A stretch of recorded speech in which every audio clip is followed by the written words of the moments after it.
Hi guys, how you doing? Serena here, coming to you live and unscripted, and I wanted to talk about influencer marketing workflow. So as we know, creator apps are losing investment, and I can see why. It's because they just don't work. And this is the very human, very real workflow which will be very difficult to replace with AI. And I'm about to tell you why. So, as you can see, I have used every single creator software so you don't have to. If you want a copy of this, just let me know. And what we have here is the workflow. So, understanding what your budget is, what the campaign should be, choosing the campaign, defining influencer criteria, which no software can do for you. You will have to objectively look at your campaign and what you're trying to achieve. Defining your criteria for influencers, so who would be the most suitable to work on that campaign, sourcing, measure, and matching influencers. So most of these apps really do help. They really do provide kind of insights. So they're not completely worthless services. But if you work with micro influencers like me, some of these prices really aren't in the scope or budget, especially because the prices are for SaaS and they can't reach out to people on your behalf. No matter what, you need a human making a decision. So when I had a call with Grin's team and their sales pitch was, we cost this much so you can have less team members, I was very, very concerned.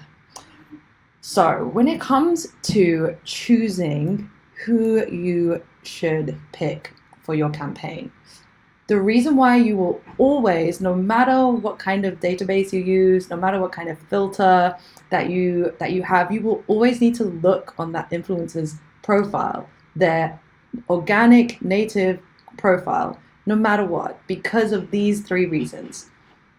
You need to see the content that they're making, you need to see the comments that they get, and the context. So understanding context is something that AI is really, really bad at. Understanding sentiment and style. Does the style match your brand? And audience analytics, and overall, are they suitable? So this is what I've kind of boiled down my vetting process to be. And when I send a contact list to clients, I have vetted my influencers using tools, audience analytics, and auditing their accounts. So I made a tool to kind of at least combat measuring and matching influencers. Enter the plug. So the plug is a Google Chrome Store app. So it sits within your browser. And here it is.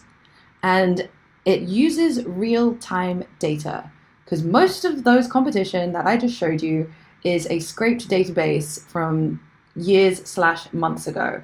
They will often say that they update the data every few minutes, but only if it's forced. So you need to have the URL of the influencers that you want to work with anyway.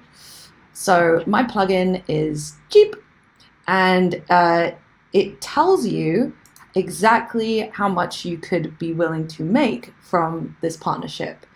And these are the variables that it uses. So a 2% conversion rate is average.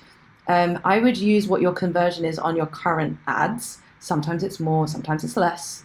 Your average order value. So you definitely need to understand your average order value. And especially if you're doing kind of mid-funnel, which is conversion campaigns. And yes, influencers should be used for conversion campaigns and not just awareness. I like to ask for packages, that's just me. And your budget per influencer. So this can be predetermined. It can be something that you're willing to pitch, or the limit that you're willing to give to an influencer to help you with budgeting from the very beginning. So what this is, or what I can do, I can save this project. I can copy all these values. And as you can see here, there is a template. You can make a copy. It will come with a Shark Tank example in there, because I had a question of wondering if you had to use one of the sharks to promote a product, who would give you the highest ROI. And as you can see here, we have our ROI as a percentage, as well as the expected revenue if you were to boost the post. You can also add product tracking, personalization if you're mail merging. So this has been something that I made internally for my own workflow. And if you're interested, I am currently building my waitlist.